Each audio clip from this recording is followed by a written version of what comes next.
Hey, welcome to the One Piece at a Time Distilling Institute with your host, the alchemist of Indiana's Black Forest, Alan Bishop. Hey, this channel is all about home distilling and legal distilling. If you've got questions, reach out to us in the comments below, social media, or via bishopshomegrown@gmail.com. And don't forget to check out thealchemistcabinet.com. Hey guys, back again with another One Piece at a Time video.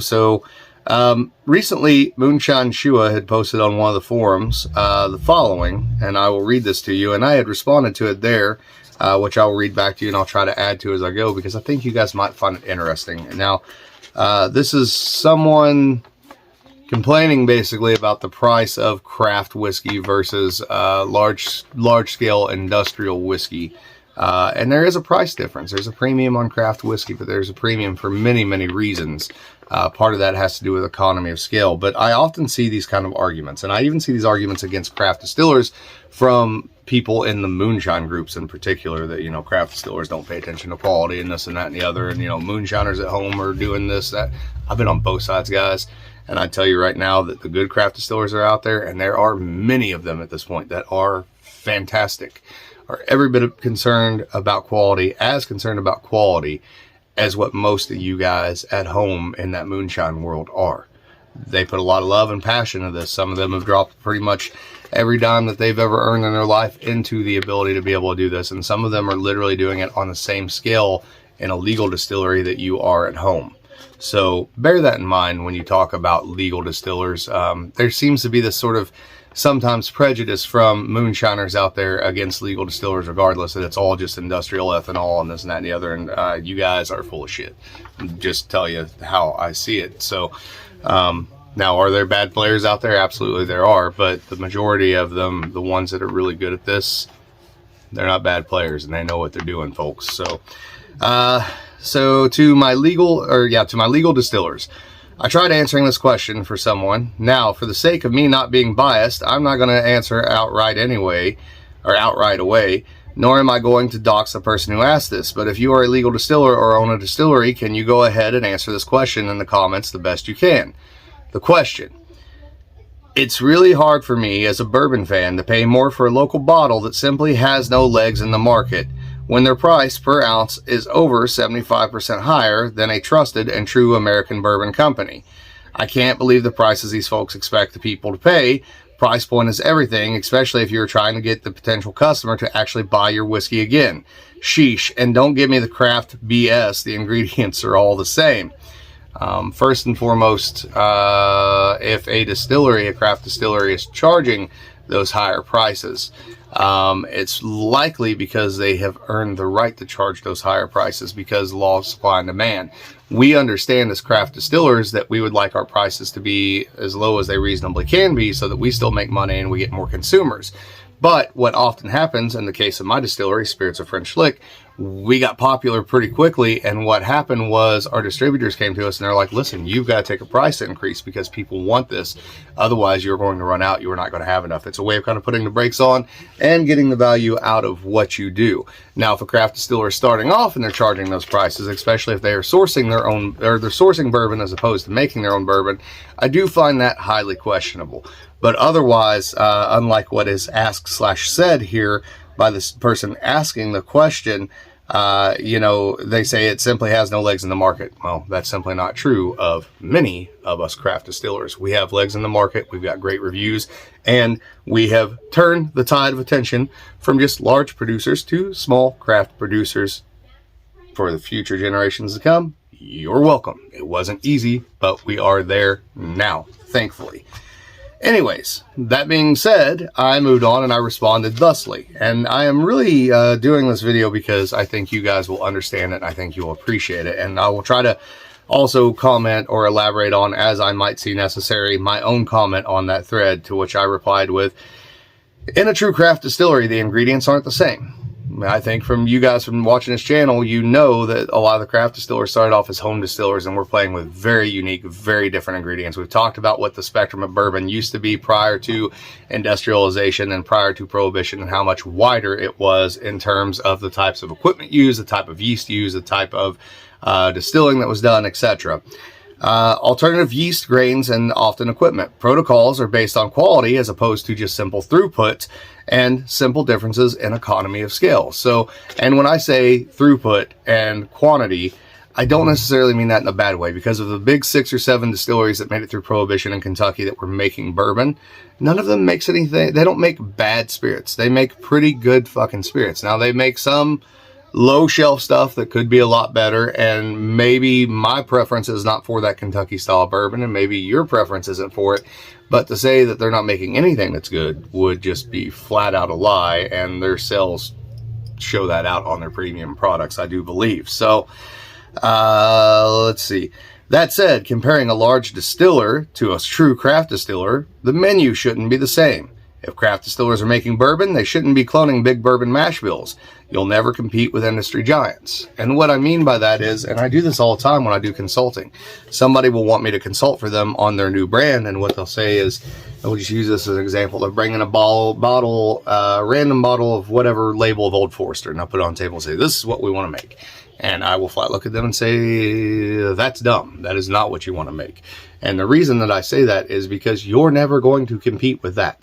And if you don't differentiate yourself from it, all you will ever be is a shadow of what is in that Old Forester bottle. You're never going to make Old Forester better than Old Forester makes Old Forester.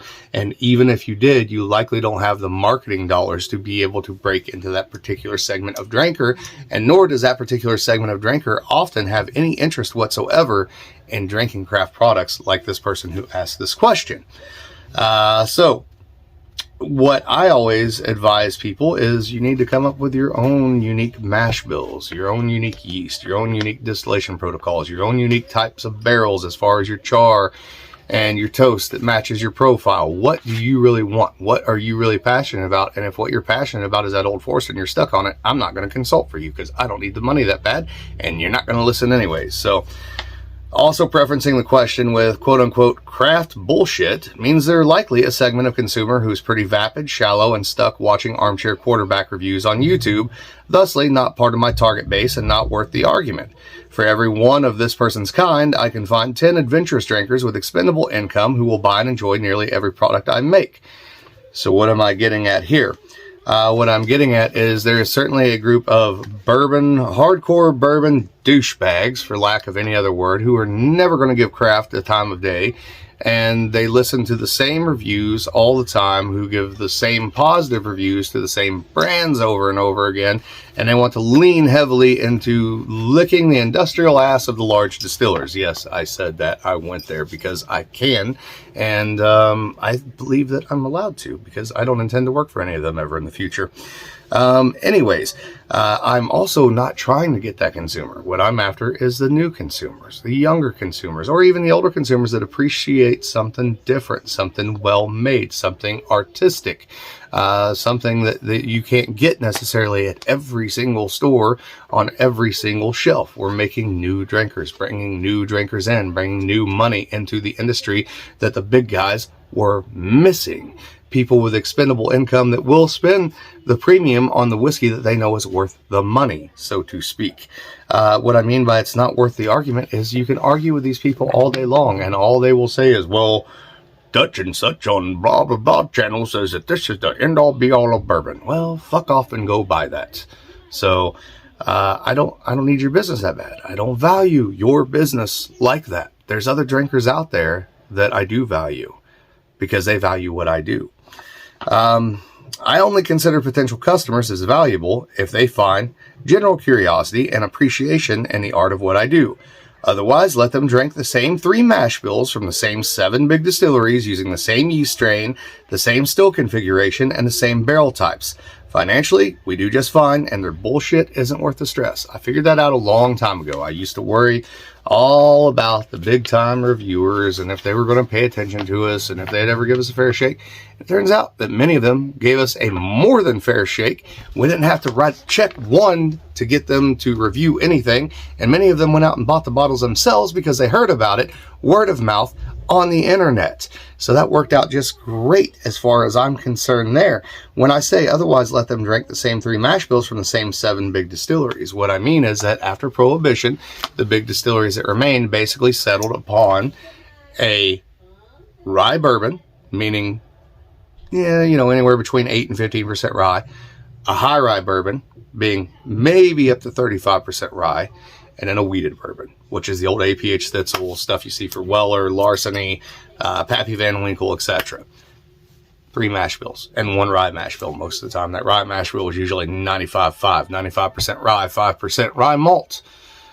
That's what they had. What I mean by the same yeast strain is that post-Prohibition, Charles Everett Beam had the Beam yeast strain, and he was often the one that would deliver it to the other distilleries. Of those big distilleries that came back after Prohibition, only one of them in Kentucky did not have a Beam working for it, and that was Wild Turkey.